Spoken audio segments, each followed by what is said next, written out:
এর আগে আসা হয়েছে আপনাদের? হ্যাঁ বাবা, অ্যাপয়েন্টমেন্ট নিয়ে এসেছেন আপনারা? হ্যাঁ অ্যাপয়েন্টমেন্ট নিয়ে এসেছিলাম। কতদিন আগে লাস্ট এসেছিলেন অ্যাপয়েন্টমেন্ট নিয়ে? আমি 29 অক্টোবর এসেছিলাম সবে। 29 অক্টোবর, তাহলে বেশি দিন হয়নি। না। আচ্ছা, শিবধামের ছবি প্রতিষ্ঠা করেছেন বাড়িতে?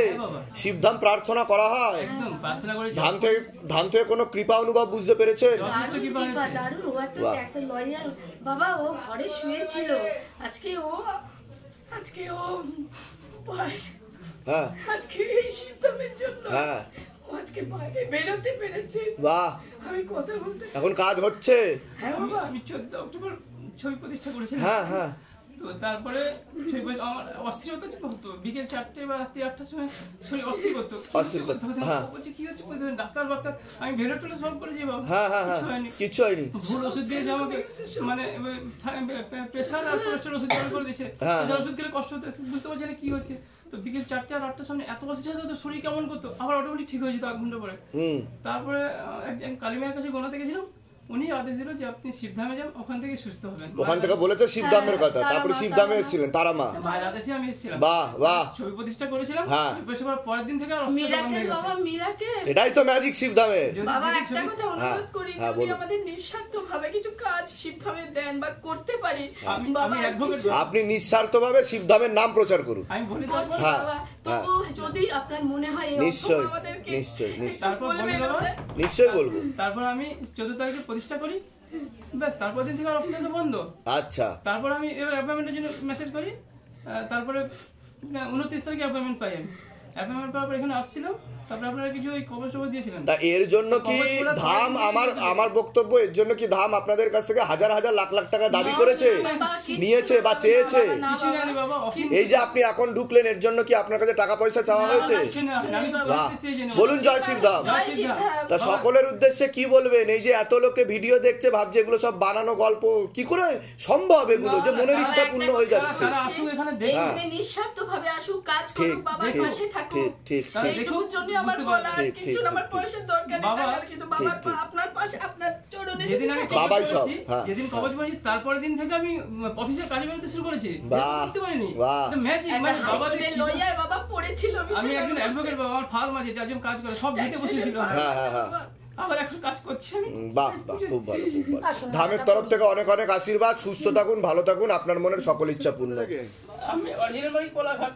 আচ্ছা, এখানে মেট্রোপলিটন বাইপাস।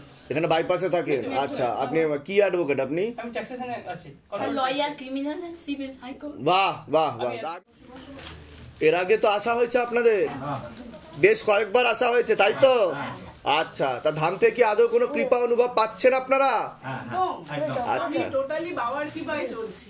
আচ্ছা, বলে বোঝাতে পারবো না যে আমি বাবার তা কি কি কৃপা অনুভব বুঝতে পেরেছেন? আপনারা তো বেশ কয়েকবার আসলেন, ফল লাভও করছেন, তা কি কি ফল লাভ করছেন সেটা বলুন আগে। আমি 4.5 মাস ধরে একটা সরকারি ব্যাংক লোনের জন্য প্রচুর চেষ্টা করছি। 4.5 মাস সরকারি ব্যাংক লোন? আচ্ছা আচ্ছা, তো সেটা কিছুতেই আমার হচ্ছিল না, আটকে ছিল, লোনটা পাচ্ছিলেন না? আচ্ছা, তো 15 দিন আগে আমি এখানে এসে বাবাকে জানিয়ে গেলাম। আচ্ছা, বাবা এই সমস্যা, লোনটা যাতে হয়ে যায়। আচ্ছা, 15 দিন পরে আমার সেই লোনটা কমপ্লিট হয়ে গেল। বাহ বাহ বাহ বাহ, খুব ভালো খুব ভালো। হ্যাঁ হ্যাঁ, বলুন।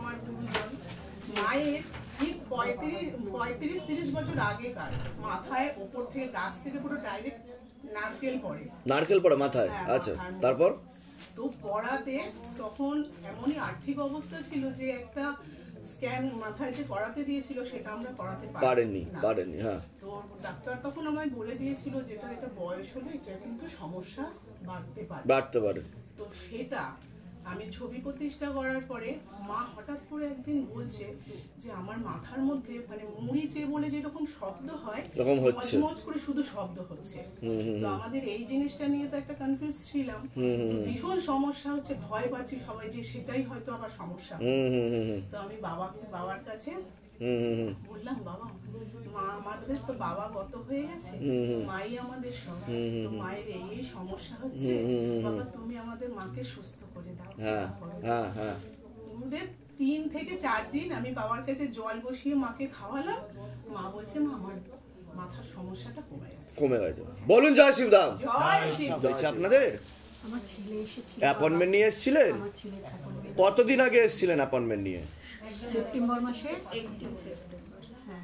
আপনারা কি প্রথম আসছেন ধামে? আমি এর আগে এসেছি, আমি বাইরে থেকে ছেলের জন্য মাথা ঠেকিয়ে গেছি, প্রত্যেক শুক্রবার করে আমার ছেলের জন্য আমি আসি। ধামের ছবি প্রতিষ্ঠা করেছেন বাড়িতে? শিবধাম প্রার্থনা করা হয়? হ্যাঁ হ্যাঁ, আমরা 3 বার করে করি। ধাম থেকে কি আদৌ কোনো কৃপা অনুভব বুঝতে পাচ্ছেন? বিছানায় শুয়ে পড়েছিলাম আমরা, এত বড় ক্ষতি করা হয়েছিল, আমার মুখ চোখ শুকিয়ে এরকম সরু সরু হয়ে গেছিল, আমি আজকে উঠে দাঁড়িয়েছি, হেঁটেছি, অ্যালার্জি হতো পুরো শরীরে। আজকে ধূপকাঠি ধরিয়ে বাবার সামনে আমি ধ্যান করি, কোনো অ্যালার্জি নেই আমার। বাহ, খুব ভালো, খুব ভালো, অনেক কৃপা করেছে। বাহ বাহ। আর আমার ছেলের চাকরি, বড় চাকরি ছিল, চলে গেছিল। হ্যাঁ, আজকে 18 তারিখ ছোট একটা কোম্পানিতে চাকরি করতো, সেটাও চলে গেছিল। আমি শুধু বাবাকে বলেছিলাম, বাবা 15টা সোমবার হচ্ছে, 15 থেকে 16-র মধ্যে তুমি আমার ছেলের একটা বড় জায়গায় চাকরি করে দেবে। 16 সোমবার শেষ করে যেন চাকরিতে জয়েন করতে পারে। বাবা আমার সেই কথা শুনেছে। আজকে আমার ছেলের অ্যাপয়েন্টমেন্ট এসে হয়ে গেছে, সোমবার দিনই ওর চাকরি জয়েন, সোমবার দিনই বাবার দিনে জয়েন করছে। আমি বাবাকে সেটাই বলেছিলাম, বাবা তুমি আমার ছেলে সোমবার দিনই জয়েন করাবে। তা আপনাদের মনের ইচ্ছা পূর্ণ হচ্ছে তো? বাবা রাখছে তো মনের কথা? অনেক পূর্ণ হোক, আমি সেটাই চাই। আমার অনেক সমস্যা, নিশ্চয়ই আরো কৃপা হবে। কোথা থেকে আসছেন? কোথা থেকে? আমি ডানলপ থেকে আসছি। আর ধামের বিষয় কিভাবে জানতে পেরেছিলেন? আমার বোন আমাকে ফোন করে বলেছিল, আমি পুরো বিছানায় শোয়া ছিলাম 25 দিন। 25 দিন বিছানায় শোয়া ছিলেন? উঠতে পারতাম না, আমার সারা শরীর জ্বলে যেত আগুনের মতন। আমার মেয়ে আর আমি আগুনের মতন জ্বলতো আমাদের শরীর, আমি শুধু স্নান করতাম। সেখান থেকে আপনি সুস্থ হয়ে গেছেন? হ্যাঁ, আমার বোন বলেছিল তুই উঠে বস, 3 তলায় ঠাকুর ঘর, আমি যেতে পারিনি। আচ্ছা, আমার বেডরুমের এইটুকু জায়গায় বসে আমি 3টে ধূপকাঠি ধরিয়ে, মোমবাতিও ধরতে পারিনি, 3টে ধূপকাঠি ধরিয়ে জয় শিবধাম, জয় শিবধাম, জয় শিবধাম আপনার নাম করেছি। আর বাবাকে ডেকেছি, আর বলেছি আমাকে সুস্থ করে দাও, আমাকে উঠে বসার ক্ষমতা দাও। তা সকলের উদ্দেশ্যে কি বলবেন? এই যে আপনি সবাই আসুক, সবাই মহাদেবকে বিশ্বাস করুক, সবাই গুরু পীরানন্দকে বিশ্বাস করুক। আমার জ্যান্ত গুরুদেব আমি বলি, বাবাই সব ক্রিয়া, বাবার লীলা খেলা। রোজ রাত্রে ওই বইটা, আমি তো উপরে যেতে পারি না সবসময় ঠাকুর ঘরে, রোজ রাতে বইয়ের ছবি আমি দেখি, মেয়েকে দেখাই, বাবাকে প্রণাম করি, আপনাকে প্রণাম করি, তারপরে ঘুমাই এবং ধামের প্রার্থনা করি। কালকে সারা রাত ধামের প্রার্থনা করতে করতে ঘুমাচ্ছি, ঘুমিয়ে ঘুমিয়ে প্রার্থনা করছি, ঘুমিয়ে ঘুমিয়ে চলে, আমি রান্না করতে করতে আমার প্রার্থনা চলে, আমি দিন রাত করে আমি উঠে দাঁড়িয়ে গেছি। ধামের তরফ থেকে অনেক আশীর্বাদ, আরো আয় উন্নতি হোক, আরো কৃপা হোক, আপনার মনের সকল সকল সকল ইচ্ছা পূর্ণ হোক, আরো কৃপা করুন বাবা। আজকে দরবারের দিনেই আমি আসবো, এসে আমি গ্রহণ করলাম। জয় শিবধাম, জয় শিবধাম, জয় শিবধাম, জয় শিবধাম। প্রসাদ দিয়ে দাও ওনাদেরকে, ধামের প্রসাদ দাও। জয় শিব, ভালো থাকুন, সুস্থ থাকুন, অনেক আশীর্বাদ। নিশ্চয় অনেক আশীর্বাদ, ভালো থাকুন, ভালো থাকুন, সুস্থ থাকুন।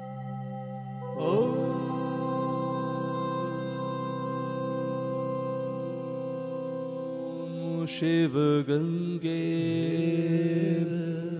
रुद्रा